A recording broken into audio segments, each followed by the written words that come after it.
안녕하세요. 행복한 노드워커 이승석입니다. 오늘 제가 여러분께 2024년도에 저의 목표를 좀 밝히고자 합니다. 여러분이 제가 뭘 하는지를 좀 알 겸 저 스스로도 올해 제가 할 일을 명확히 함으로써 방향을 흐트러뜨리지 않고 앞으로 나갈 수 있게끔 하는 데 도움이 될 것 같아서 제 목표를 밝히고자 합니다.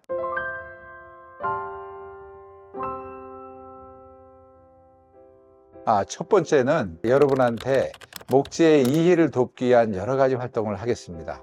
지구가 나무가 없다고 한번 가정해 보십시오. 그러면 어떻게 될까요? 아마 인류는 멸망할 겁니다. 우리가 태어나기 전부터 목재는 있었고, 그리고 앞으로도 목재는 있어야 할 겁니다. 미생물들, 곤충들, 그 곤충을 잡아먹고 사는 새들, 모든 생태계가 숲속에서 이루어집니다. 그 숲은 인간에게 있어서는 엄청 많은 것을 제공합니다. 우리가 숨 쉴 수 있는 산소를 제공하고요. 우리가 휴식할 수 있는 공간을 제공하고요. 우리가 삶을 살아가는 데 필요한 소재를 제공합니다. 그런데 우리는 나무 정도는 안 써도 되고 이렇게 생각을 할지 모릅니다. 우리는 지금 현재 아파트 문화예권에 살고 있습니다. 모든 집들이 집의 내부에 나무가 없습니다. 정말 심각한 일입니다. 나무로 된 물건들이 나무 같지만 나무 형태만 갖추고 있지 전부 다 MDF나 PV판이나 플라스틱 필름지로 붙인 것들입니다. 그 속에서 밀폐된 공간 속에 우리는 포름알데히드 같은 그런 독성 발암물질을 숨쉬고 삽니다. 요즘 알레르기 반응이라든가 여러 가지 질환들이 많고 또 정신적인 문제까지 호소하신 분도 많이 계시거든요. 자연과 함께 했을 때 그런 것이 치유가 됩니다. 여러분들은 목재에 대한 이해를 얼만큼 하고 계십니까? 그 목재에 갈라진 면성이 좀이라도 있는 걸 이해하시겠습니까? 나한테 갈라진 게 오면 싫죠. 목재를 하는 사람들이 모든 나무들을 100% 안 갈라진 걸로 가지고 만들 수 있다면 참 비즈니스가 어렵지는 않을 텐데요. 나무가 정말 자연스럽기 때문에 나무도 흠이 있을 수 있다라고 생각하시면 편하게 써주시면 되시고, 그 구조물에 하자가 없으면 그냥 편안한 나무의 느낌을 느끼시면 되는데, 여러분들이 목재를 완벽한 물체라고 생각해 버리시면 그것을 만드는 사람들이 공급하는 데 많은 어려움이 있게 되고, 그만큼 여러분들은 목재를 쓸 수 있는 기회가 줄어드는 겁니다. 그래서 저는 목재의 특성, 목재의 어떤 갈라짐 현상, 변형, 이런 거를 좀 더 여러분한테 설명을 잘 드려서 여러분들이 좀 이해하고 편안하게 쓰실 수 있는 그런 지식 전달 채널이 되었으면 해서 이런 쪽으로 방향을 설정했습니다. 두 번째는 그 목공을 하시는 분들이 좀 더 많아졌으면 하는 바람입니다. 목재는 건조를 반드시 해야 쓸 수 있는데, 그 건조는 목재 전문가의 영역만이 아닙니다. 여러분도 목재 건조할 수 있습니다. 여러분 중에 어느 분이 목공을 하시고 싶다. 그러면 그분이 목재를 직접 제재해서 건조할 수 있는 그런 영역까지의 정보 채널이 되고 싶습니다. 목재는 누구나 건조할 수 있다.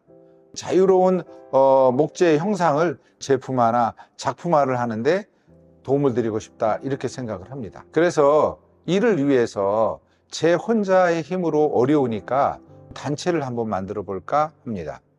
그걸 추진할 계획에 있는데요. 학자들과 전문가들과 함께 목재 건조에 대한 지혜를 나누는 길을 제가 만들어 보고 싶습니다.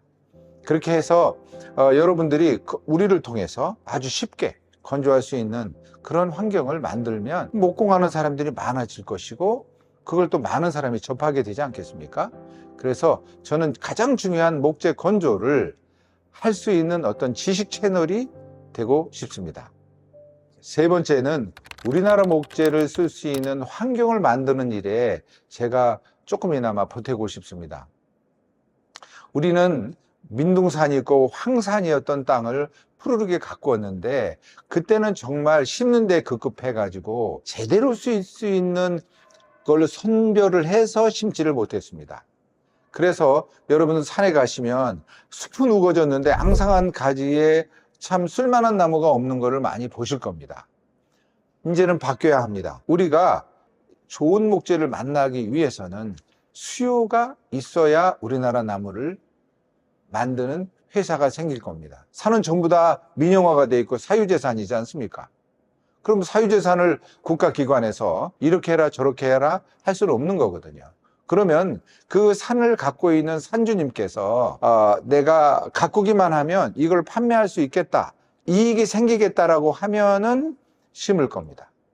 즉 뭐냐면 먼저 우리가 목재를 쓰는 연습부터 해야 되고, 우리나라 목재를 좀 써봐야 그러면 사람들이 필요하게 될 것이고, 개인산을 갖고 있는 분이든 국유지든 간에 그 목재를 가꾸겠죠. 예, 그럴 겁니다. 그래서 우리가 먼저 있는 나무라도, 지금 자란 나무라도 버리지 말고 굵고 쓸만한 것들은 써줘야 합니다. 그래서 외국에 지금 100%에 가깝게 수입하는 그런 그 구조를 바꿔야 합니다. 조금씩이라도 바꿔줘야 합니다. 그래서 우리나라의 산들을 이제는 쓸 수 있는 나무들로 바꿔 심어야 합니다. 지금 보시는 이런 숲의 모습이 우리나라에서 가장 전형적으로 숲의 관리 없이 그대로 두었을 때 나타날 수 있는 그런 모습이라고 보시면 되겠고요. 그러면 바꿔 심는다는 걸 잘못 이해하시면 그럼 산에 있는 나무를 잘라야 되겠군요. 반대하실 분도 있겠죠. 그건 목재를 잘못 이해하신 분이거든요. 목재가 한참 성장기에 이산화탄소를 많이 흡수하고 산소를 많이 배출하지, 늙은 나무들, 오래된 나무들은 도움이 많이 되지는 않습니다.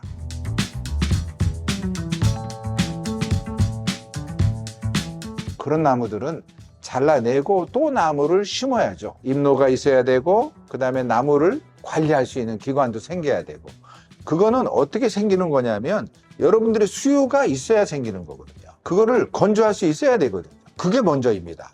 수익이 돼야 관계자들이 투자를 하지 않겠습니까? 그렇기 위해서는 사용을 먼저 해야 되는데, 제가 적으나마 국내산 목재를 가구화시키는데 일조하겠습니다. 제가 건조한 그 목재를 여러분한테 많이 공급할 수 있도록 제가 노력을 하는 것이 이번 해의 저의 목표이기도 합니다. 네 번째를 말씀을 드리겠습니다. 목공이라고 하는 것은 가구를 만드는 데 메인이 돼야 됩니다. 그런데 우리는 교육을 하는 데 목공방들이 너무나 많이 치우쳐져 있습니다. 가구를 만들어서 생산성 있게 소비자가 선택할 수 있게끔 공급을 해야 되는데 막혀 있습니다. 왜 그런지 아십니까? 소비자의 잘못도 있고 만드는 사람의 잘못도 있습니다. 아니 뭐 소비자가 무슨 잘못을 했냐고 물어보신다면 예를 하나 들어볼게요.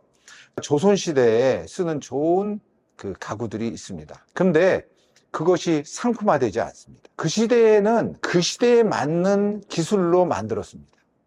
짜임, 뭐 도브테일로 딴다든가 아니면 뭐 핑거 조인트를 한다든가 이렇게. 그거를 똑같이 이 시대에 그 방법으로 만들면은 상품 가치가 있겠습니까? 그거는 예술가의 영역입니다. 작품이죠. 상품은 그렇지 않습니다. 시장에 내놓고 이걸 선택받아야 하고 또 하자가 없게끔 만들어야 되고 이익을 창출해야 되는데 그게 되지 않는 거죠. 소비자가 보는 잣대가 너무 엄격해요. 예를 들어서 이 시대에 뭐 나사에 체결을 했다든가, 이 다음에 도브테일로 안 하고 다른 도미노나 비스켓으로 할 수도 있고, 유럽 같은 데는 이 안에 하드웨어가 굉장히 발달되어 있습니다. 빠른 시간에 만들기 위함입니다. 그런데 너무나 엄격한 잣대, 수공이라고 하는 그 영역 내에 너무나 옛날 거의 기준을 둬버리게 되면 만들기가 어려워집니다. 즉, 이 시대에 맞는 목공은 진보된 좋은 기계로 만들어서 생산성이 있어야 합니다. 그러면 목공이 활성화가 되는 겁니다. 목공인도 바뀌어야 되고 가구를 보는 여러분의 이해도 넓어져야 된다. 이렇게 저는 개인적으로 생각합니다. 지금 목공인들은 굉장히 어렵습니다. 많이 어렵습니다. 예. 제가 많이 안타까운 사람들을 봅니다. 문을 닫는 분들을 많이 봅니다. 안타깝습니다. 여러분들이 이런 목재에 대한 이해를 좀 충분하게 하시고, 그 다음에 목공하는 사람들을 관심 있게 봐주시고, 목공하는 분들이 많아져서 경쟁적으로 많이 성장했으면 좋겠습니다. 그러니까 여러분들 주변에 목공하신 분들 있으시면 좀 찾아가서 여러분들도 좀 만들어 보시고 그런 것도 좋을 것 같습니다. 목공하는 분도 화이팅 하시고, 여러분도 목재에 대한 이해를 좀 넓혀서 우리나라에 많은 목재들이 보급될 수 있도록 여러분들이 도와주시면 고맙겠습니다. 오늘 이것으로 마치겠습니다. 감사합니다.